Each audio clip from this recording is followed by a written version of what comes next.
Hi guys, welcome back to my channel. In today's video, we're gonna check out top 3 best Fujifilm lenses. Starting at number 3, Fujinon XF56mm f1.2R.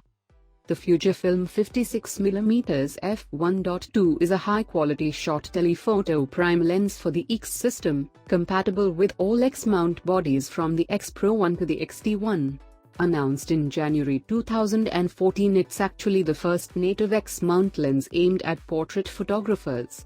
Mounted on an X-series body, it delivers equivalent coverage of 84mm, which is both flattering for portrait photography and also useful for capturing tighter views than a standard lens.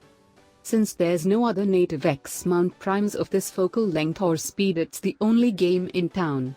But that doesn't mean Fujifilm should exploit a captive audience and rest on any laurels. Owners of the X system enjoy having access to a small but very high-quality range of native lenses, and expectations for this new model are understandably high. So with this in mind, I put the 56mm f1.2 through its paces using an XT1, testing not just for sharpness and contrast, but also taking an in-depth look at the out-of-focus rendering across the aperture range and topping it off with autofocus tracking tests to see if it's usable for closer range action too. Check out the description for more information and latest price.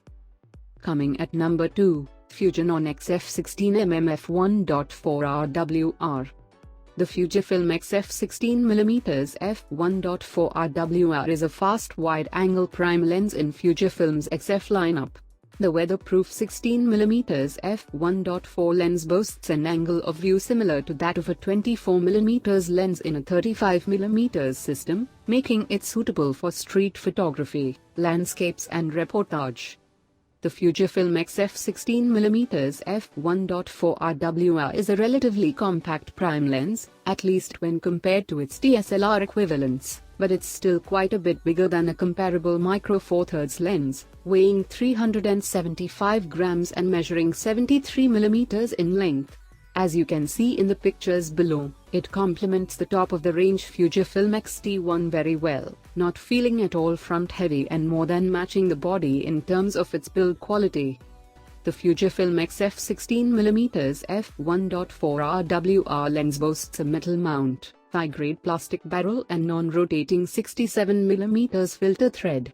The focus ring is generously wide, smooth in action without being loose, and has a ridged, rubberized grip band. There are hard stops at either end of the 15cm infinity focus range. And number 1 of this list, Fujinon XF23mm f1.4R. The Fujinon XF23mm f1.4 is a lens for photographers who crave images with a shallow depth of field, as well as those who want to gather the most light possible for sharper photos in dim conditions. It captures sharp images, even when paired with a modern 24MP image sensor, and has a focus clutch for photographers who prefer manual focus. It's not weather-sealed, like Fujifilm's less expensive, smaller Fujinon XF23mm f2R WR, but an f/2 doesn't quite blur out backgrounds like an f/1.4. Both editions of the XF23mm are now editor's choice. The 23mm f2 for budget-minded, outdoor photographers who value a light design and weather sealing, and the 23mm f1.4 for those who crave the most background blur. The focus clutch isn't something you get on every lens. The manual focus ring turns freely when the lens is set to autofocus, but doesn't do anything. But pull the ring in toward the base of the lens and you'll hear a satisfying click. Now it turns with a bit of resistance, with hard stops at the close and distant ends of its focus range. It's still a focus-by-wire design. Turning the ring activates a motor to change focus, rather than adjusting it via mechanical means. All of these items are available on Amazon. I have included all the links in the description. You can check out these links for more information and latest price. Guys, thank you for watching. If you like this video, please hit the like button, share with your friends and be sure to subscribe.